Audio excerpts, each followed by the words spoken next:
Hello YouTubers, this is the noobifier. As a content creator and soldier, being able to continue to produce content on the road is quite important to me.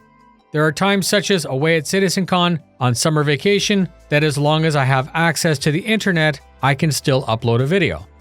Some computers are stronger than others. However, as the channel has started to upload in 4K, having a weak portable would mean either a reduction in quality or simply that it would be impossible. Adobe Premiere is the program that I use to sequence and render the videos, and that program loves CPU cores, memory, and it also loves CUDA. CUDA are the thousands of small compute units that make up an NVIDIA graphics card. Luckily, you can normally find all of the desirable qualities of a great mobile workstation in a mobile gaming computer.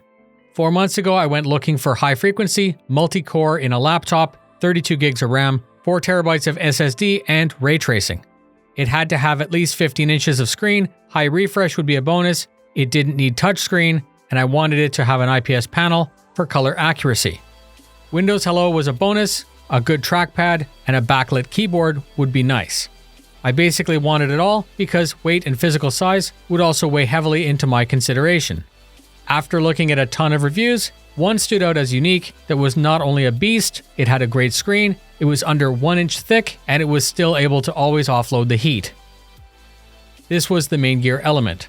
I know that some of you will want to post that there are now newer and stronger options, but please just relax and enjoy the show, as this is always the case with computer hardware, especially in a mobile market. I'm going to approach this video from a question: can a laptop really compete? And the answer is yes, with some planning. There's no point of having a powerful laptop GPU-CPU if the system nukes itself under load and throttles all the time. Larger, thick laptops shed heat very well, but the Maingear Element went another route.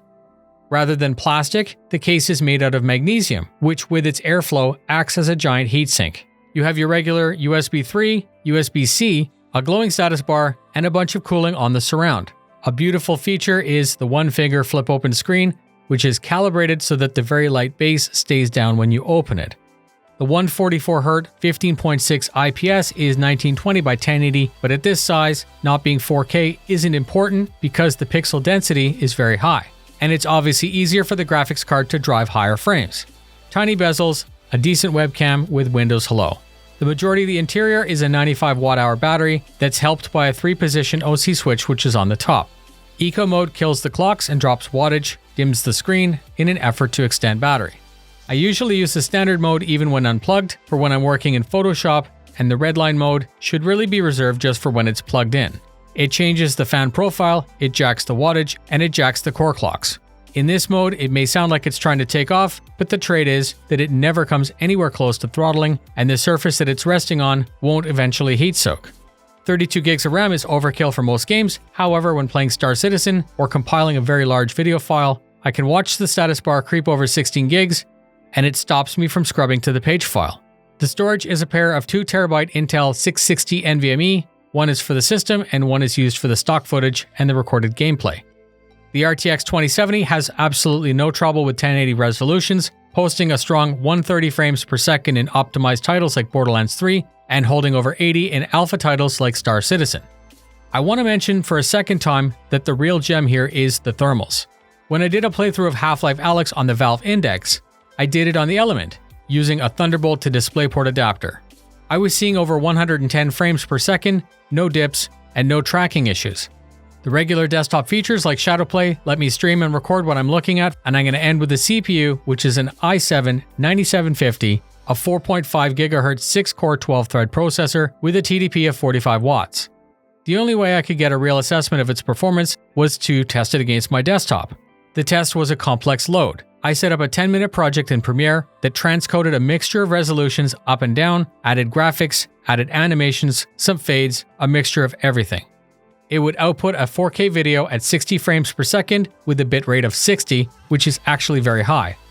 The desktop is an overclocked 9900K running 5 GHz on all cores, 32 gigs of 3600 memory, a 2080 Ti, and a bunch of Optane PCIe drives. It rendered the project in 14 minutes and 29 seconds, which is 869 seconds. I then ran the exact same project on the Maingear Element in redline mode. It rendered the project in 22 minutes and 17 seconds, which is exactly 1337 seconds. Perfect. Simple math, and the desktop is 64% of the time. So right now you're saying, what the hell, noobifier? 64%, that's not even close at all. And you're correct. But this is a 1-inch thick laptop against a beast of a desktop. It is a completely unfair test. I'm impressed, and you should be too. A portable workstation that games like a desktop, won't throttle, and fits in an understated frame that's less than an inch high. And what more can I say? It's strong enough that I'm sure it'll be with me for years. So if you're looking for a PC or a mobile PC, Maingear is currently updating their product lineup to the newest AMD and 10th gen Intel.